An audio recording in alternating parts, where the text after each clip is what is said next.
ganong dokumento sa lahat nung mga na-implicate niya in those two affidavits. Ma'am, there's been backlash, of course, ma'am. I know that you're aware of the commentaries, ma'am, regarding the spotlight that's on Napoles. Now that the Ombudsman, there is a portion in the resolution that the Ombudsman released yesterday, ma'am. The Ombudsman said that she's one of the most guilty. The Ombudsman has spoken. She will soon be one of the accused, and she has named the people. The NBI on its own can now verify using public documents from the agencies, ma'am, even without their cooperation, ma'am. After she has named them, the vetting can go from there, ma'am. Yes, the vetting will proceed. Because this is all really part of the truth-seeking. This is all really part of the fact-finding of the NBI. Dun sa mga dun sa mga pwedeng ma-build up yung mga kaso. Kasi konti pa lang ang mga nakasuhan. So we intend to file more cases kapag may basehan. So, ang ano nga namin, yung worth or value ng affidavits ni Mrs. Napoles more than anything else is that they are able to provide us leads for purposes of evidence gathering. Na kung alin dyan talaga ang mga tunay na nag-misuse din ng kanilang mga PDAF by using Napoles NGOs. What are your thoughts, ma'am, on the observation of critics that now that meron na talagang ruling yung Ombudsman, di ba, na parang is it now time to disabuse the mind of the public regarding the need to have her? Kailangan na, I mean, once and for all, we put that to rest, that, you know, because the ruling is there. Yes, but as I said, the counsels of Mrs. Napoles would have also their remedies.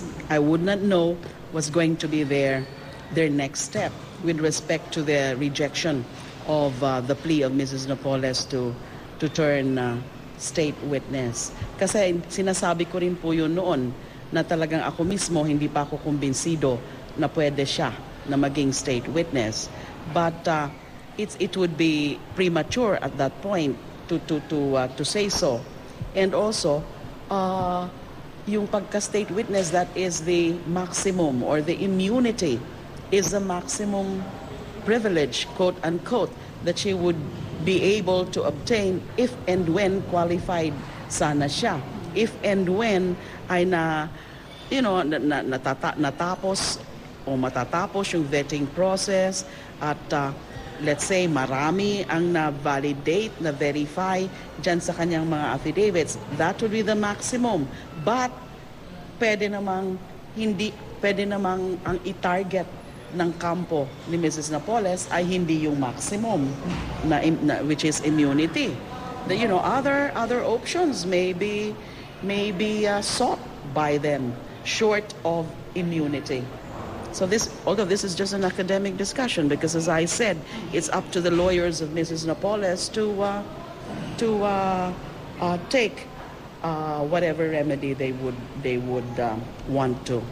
Now, going to the people who have sacrificed for this, going to Ben Hur and the 4 other whistleblowers, they've been granted immunity, they risk their lives and wins on this. Now, what is your take on that, ma'am?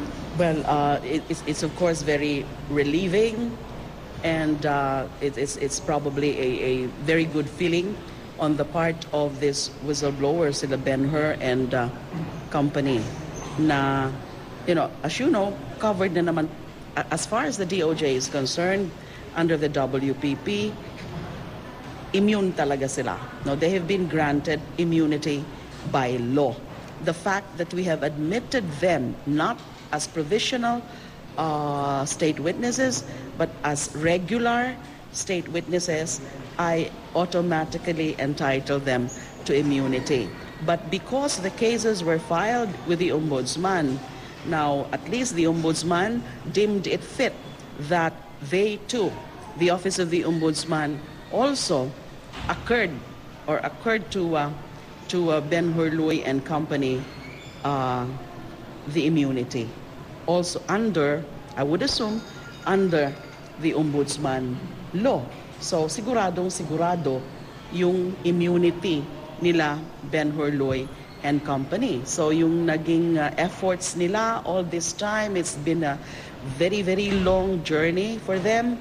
And it's still a long way to go because of the trial. You know how trial can be. At least may ano sila ngayon. You know they can be assured na hindi na sila pwedeng iharas by the threat of filing charges against them.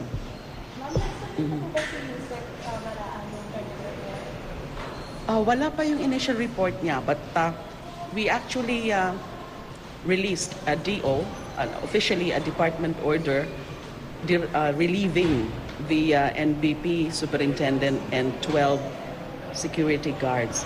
Kasi yung initial finding ata, at least verbal sa akin, ni Yusek Baraan is that mukha nga na yung latest incident of an inmate, I forgot his name, but it's in the DO. I will furnish you a copy of the DO. Ay malabo na may basis dun sa emergency referral. There was no emergency to speak of, but they allowed that inmate to be taken out from NBP and be on outside hospital confinement without the prior approval of the Secretary of Justice, which is in violation of the Bucor Manual. So, mga pananagutin din po ba yung doktor na nagbigay ng emergency pass? Alamin ko whether it was really an emergency pass or whether it was really an emergency referral. Kasi pwede rin kasi na for consultation only, but not an emergency. So lalong hindi pwede. So bakit dinala sa outside hospital na walang pahintulot sa Secretary of Justice? Regarding the cases... At yan po ang panayam ng media kay Justice Secretary de Lima patungkol sa ilang issues sa Department of Justice. Kabilang na rito yung inaasahang pagsasampa ng kaso sa Sandigan Bayan laban sa 3 senador at kay Napoles patungkol pa rin sa PDAP scam. Ayon kay de Lima, inaasahan niya hindi na mag-aaksaya ng panahon ang Office of the Ombudsman para isampang kaso sa Sandigan Bayan matapos ngang i-reject ng Ombudsman ang motion for reconsideration ni Enrile Estrada Revilla at Napoles. At tumaasa ang Justice Secretary na ngayong araw ay posibleng maiahain na ang kasong yan sa Sandigan Bayan. Rafi, pero umpisa pa lamang ito dahil ang mga ibinunyag daw ni Janet Lem Napoles ay nagsisilbi lamang leads sa mas malawak pang kaso. And gaya nga ng sinabi ni Secretary de Lima, they intend to file more cases pag may sapat ng ebidensya.